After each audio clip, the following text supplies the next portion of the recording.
할렐루야.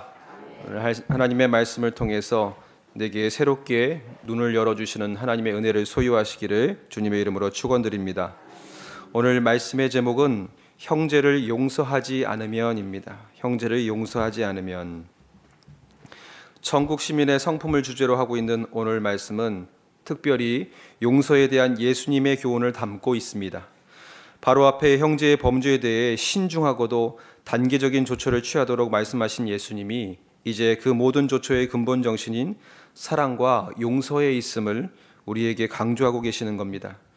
그런데 이 용서라는 이 개념, 그리고 천국 시민의 이 덕목이 우리에게는 참 불편한 덕목입니다. 저에게만 그런지도 모르겠습니다. 작은 용서조차 사실은 쉽지 않습니다. 특별히 오늘 베드로의 질문으로부터 시작되는 이 예수님의 말씀은 얼마나 용서해야 하는가? 70번씩 7번이라도, 그러니까 확대해 보자면 무조건적인 용서를 구하는 것처럼 보이는 이 말씀은 우리에게 영 불편하지 않을 수 없습니다. 한때 밀양이라는 영화 속에서도 논란이 되었지요.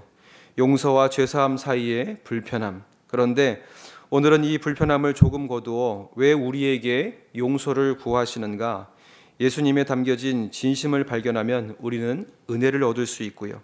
억지로 용서라는 첫인상에서 조금은 멀리 떨어져서 이렇게 하라면 우리가 용서라는 것을 해볼 수 있겠구나. 그리고 용기를 얻게 되고 그 마음의 길을 열어볼 수 있게 됩니다. 이 불편한 용서의 길을 왜 우리를 통하여 이루게 하시는지 오늘 말씀을 통해서 은혜와 교훈을 얻고자 합니다. 첫 번째로 무조건적인 용서가 아니라 회개와 뉘우침을 향한 용서를 이루어야 합니다. 무조건적인 용서가 아니라 회개와 뉘우침을 향한 용서를 이루어야 합니다. 서두에서 말씀드렸지만 이 본문은 참 불편한 본문이지요. 베드로가 주님께 자신을 옳게 보이고자 그 하는 마음으로 하나님께 그렇게 외친 것입니다. 자신에게 잘못한 일을 유대인들의 관례에 의하면 3번 정도면 관대하다 얘기하죠. 그런데 그 3번의 용서를 뛰어넘어서 7번의 용서를 이야기합니다. 그러나 예수님은 옳다, 네가 잘하였다, 칭찬의 마침표를 찍어주시는 것이 아니라 70번씩 7번이라도 용서할 것을 이 베드로에게 요구하시죠. 그런데 우리는 이 말씀을 무조건적인 용서의 명령으로 받아들이기에 우리의 마음이 불편합니다. 왜냐하면 마지막 35절에 예수님이 너희가 용서하지 아니하면 하나님께서도 용서하지 않으신다는 말로 귀결되고 있기 때문입니다. 그러나 이 불편함을 우리가 거두지 않는다면, 이 무조건적인 용서라는 생각을 버리지 않으면 2가지 영적 위기에 우리가 처하게 됩니다.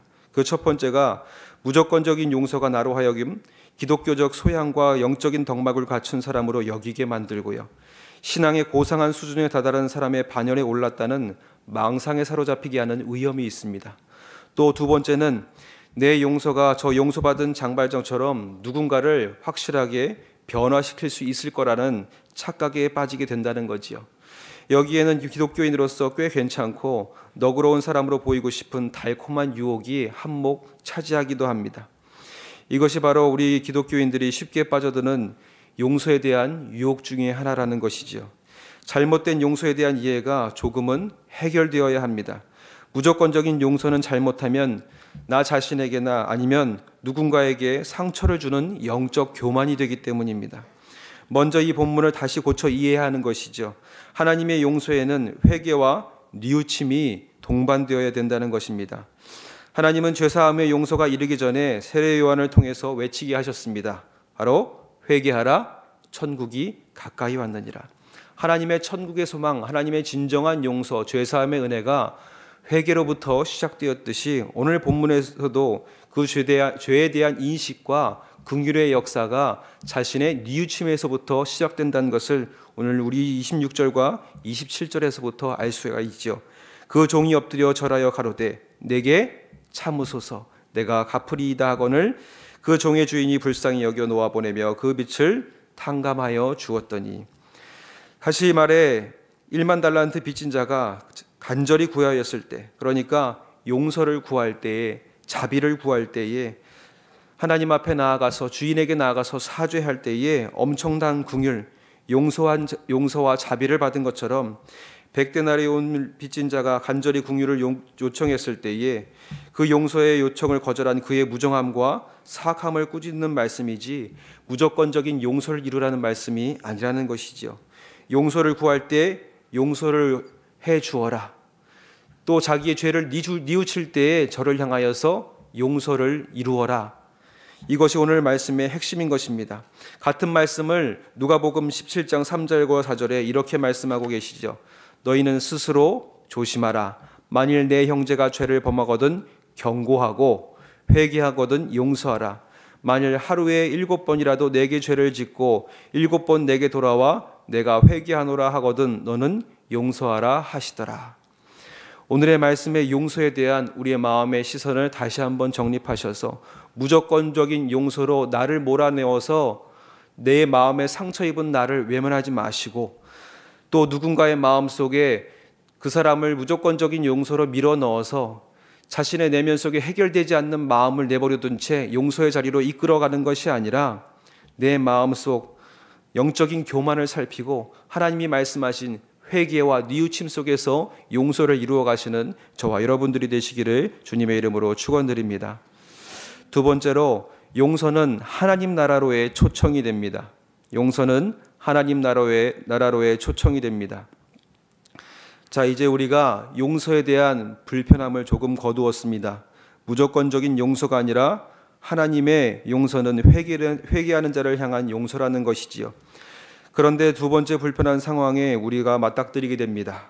그 두 번째 불편한 상황이 뭐냐면 차라리 잘못을 뉘우치지 않은 자를 향해서는 우리가 용서하지 못하는 내 모습에 대해서 변명할 거리가 있습니다. 제가 회개하지 않았으니까, 제가 저에게 와서 용서를 구하지 않았기 때문에 저는 용서할 수가 없습니다. 이렇게 변명할 여지가 있습니다. 그런데 마음의 용서의 준비가 되지 않았는데 제게 찾아와서 미안합니다, 용서해 주십시오 하는 저들을 향해서 내 마음이 해결되지 않은 채 저들을 용서하지 못하는 나를 발견하게 된다는 겁니다. 초등학생 여자아이가 교회 안에서 친구랑 싸웠습니다. 분반 공부를 들어가야 되는데 들어가지 못하겠다라는 거예요. 저랑 같이 함께 같은 방 안에서 공부를 할 수가 없다라는 겁니다. 그래서 저도 모르는 실수를 저질렀죠. 예수님이 용서하라 그랬는데 너도 들어가서 용서하고 빨리 같이 공부해. 그랬더니 노발대발 장난이 아닙니다. 교회 안 오겠답니다.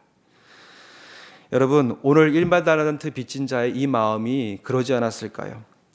동일한 순간이 우리의 삶에도 수도 없이 찾아옵니다.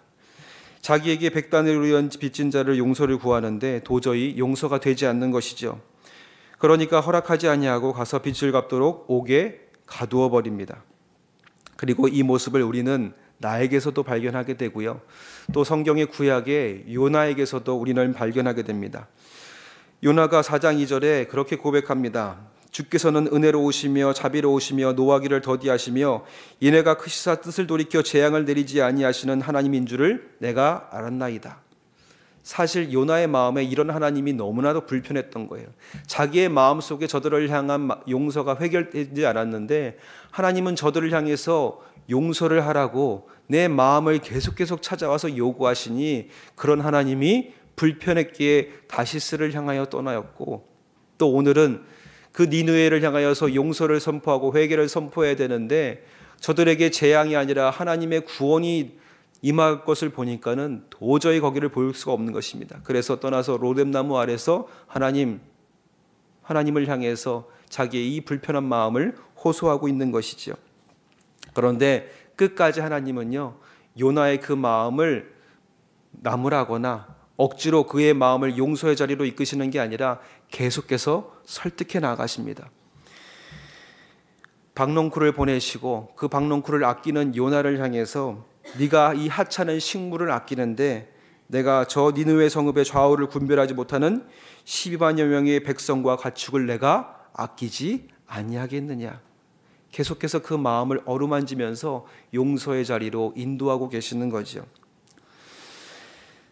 싸운 후에 용서를 이루지 못했던 그 꼬마 아이에게 계속해서 제가 찾아갔습니다. 한 주, 그 다음 주. 그 마음을 달래면서 오늘의 마음은 어떠니? 오늘 그 친구와 함께 예배할 수 있겠니? 오늘은 방에는 들어갈게요. 그런데 앞에 두지는 마세요. 도저히 얼굴 마주보고는 성경 공부 못하겠어요. 그래, 오늘은 거기까지. 그리고 다음 주에 갔습니다.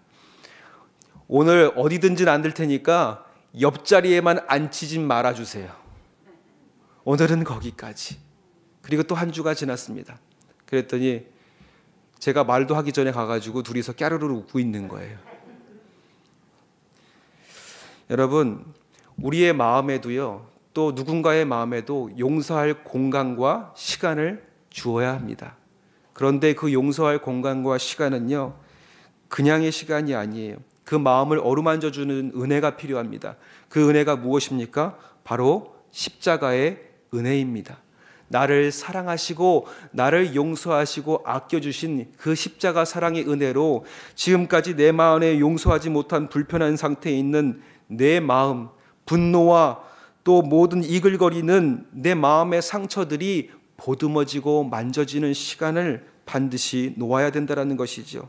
하루가 걸릴지라도, 이틀이 걸릴지라도, 혹은 1년이 걸릴지라도 우리는 그 시간과 공간을 하나님의 십자가의 은혜 앞에 허락해 두어야 된다는 것입니다.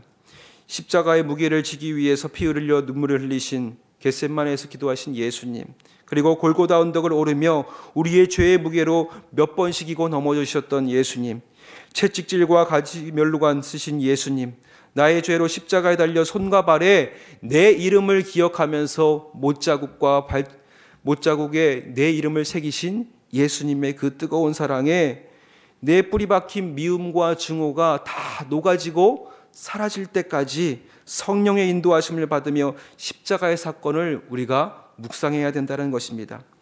그렇게 묵상하다 보면은 하나님께 터무니없이 큰 죄악으로 해를 가했던, 그러나 감사하게도 용서를 받았던 그 가해자가 나였음을 다시 한번 보게 되는 거죠. 그러면 우리는 그 속에서 도대체 얼마나 더 너의 죄를 용서해 주어야 너도 그 친구의 죄를 용서해 주겠니? 우리에게 물으시는 예수님을 만나게 됩니다. 십자가에 달리신 주님을 온전히 만나면 그때는 내 능력으로, 내 의지로 억지로 용서하는 것이 아니라 내 안에 분노와 증오를 녹이시는 십자가의 은혜와 뜨거운 사랑으로 온전한 용서를 이루게 되는 거죠. 그러면 나는 그 안에서 자유함을 얻게 됩니다. 그동안 분노와 증오로 억눌리고 저를 향해서 어떻게 하면은 이를 갈면서 복수를 할까 생각했던 내가 자유함을 얻는 것입니다. 그러면 그 순간 내 마음이 천국이고요. 또 그 마음을 가지고 그동안 나와 함께 있는 시간이 불편했던 저 친구를 향하여서 용서함을 베풀어 줄 때에 그 친구도 그동안 죄로 인해서 힘들었던 그 삶이 자유함을 얻음으로 천국을 소유하게 되는 것입니다. 그래서 우리가 누군가를 용서할 때 내가 천국의 기쁨을, 또한 누군가의 삶에 천국을 소유하는 은혜를 허락하게 되는 줄 믿습니다. 오늘 그 기쁨의 은혜, 죄사함의 은혜로 누군가를 용서하시며 천국으로 초청하는 저와 여러분들이 되시기를 주님의 이름으로 축원드립니다. 마지막으로 용서하는 자에게 용서의 은혜가 허락됩니다. 용서하는 자에게 용서의 은혜가 허락됩니다. 비유의 마지막이 참 마음이 섬뜩해지는 부분이 있습니다. 용서하지 못한 종의 비유의 마지막에 예수님이 이렇게 말씀하시죠. 너희가 각각 마음으로부터 형제를 용서하지 아니하면 나의 하늘아버지께서도 너희에게 이와 같이 하시리라. 이 말씀은 우리를 돌아보게 하시는 겁니다.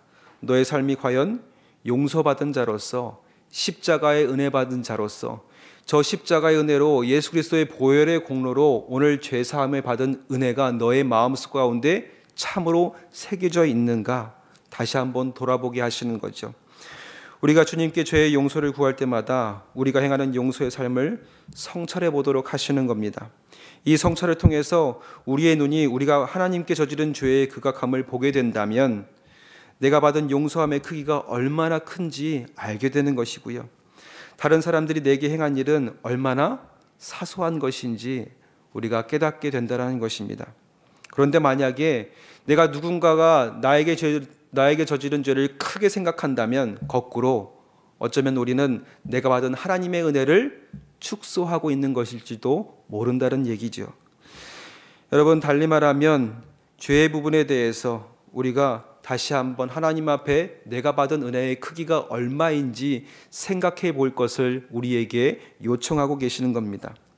우리가 이 말씀을 보게 되면 우리에게 가르쳐 주신 주의 기도가 떠오르게 되지요. 우리가 우리에게 죄 지은 자를 사하여 준 것 같이 우리의 죄를 사하여 주옵시고, 이 구절을 오늘 본문에 빗대어 다시 한번 바꿔보면 우리에게 빚진 자들을 탕감하여 준 것 같이 우리의 빚을 탕감하여 주옵시고. 여러분, 빚이 청산되어야 하듯이 죄도 용서되어야 한다. 존 스토트라는 사람이 이 구절을 설명하면서 용서받은 자가 타인을 용서해야 할 의무에 대해서 가르치고 있다고 말합니다. 용서는 십자가 죄사함의 은혜 받은 자가 당연히 이루어야 할 삶이고, 또 우리가 용서받을 수 있는 조건이 된다는 것입니다. 오늘 이 말씀을 기억하시면서 우리가 이루는 용서를 통해서 하나님이 내 삶의 십자가의 은혜를 다시 한번 더 크게 새겨주시는 은혜가 있음을 기억하시고, 그 십자가의 은혜, 이웃을 용서하고 십자가 은혜로 끝없는 용서를 이루어 가시는 저와 여러분들, 그 끝없는 용서 속에 오늘도 매일의 삶 속에 내가 부지중에 저지르는 나의 죄 가운데 하나님이 또한 용서해 주시는 은혜를 소유하시는 저와 여러분들이 되시기를 주님의 이름으로 축원드립니다. 기도하겠습니다. 용서의 하나님, 오늘 우리를 용서하신 주님의 크신 사랑을 통해 우리의 죄가 얼마나 컸던 것인가를 돌아보게 됩니다. 십자가 그 사랑의 깊이가 얼마나 깊은지를 묵상하게 됩니다. 그 은혜로 용서의 자리에 설 수 있게 하여 주시옵소서. 다만 내 능으로 이루어지지 않게 하시고 십자가의 뜨거운 사랑으로 내 안에 분노와 증오가 소멸되게 하사 용서의 사명을 감당하게 하여 주시옵소서. 용서받은 자로 내 이웃을 용서함으로 분노와 증오로 억눌렸던 자의 자유함과 죄로 억눌림 받은 자가 더불어 함께 천국의 기쁨을 누리게 하여 주시옵소서. 이 시간 예물 드리는 손길이 있습니다. 예물 드리는 이들마다 기도와 간구가 이루어지게 하여 주옵시고, 특별히 질병과 고통 중에 있는 자들이 질병으로부터 자유함을 누리는 은혜가 있게 하여 주시옵시고, 또 마음의 속박으로부터 자유하게 하여 주시옵시고, 또 누군가를 천국의 은혜를 소유하기를 간절히 바라며 기도하는 주님의 백성들, 사랑하는 이들과 함께 이 기쁨의 십자가 은혜를 누릴 수 있도록 인도하여 주시옵소서. 이 새벽을 깨우며 간구하는 이들마다 주께서 행하신 용서의 기쁨을 가슴에 안고 오늘 하루도 풍성한 은혜 가운데 나아가게 하여 주실 것을 믿사오며 예수님의 이름으로 간절히 기도드렸사옵나이다. 아멘.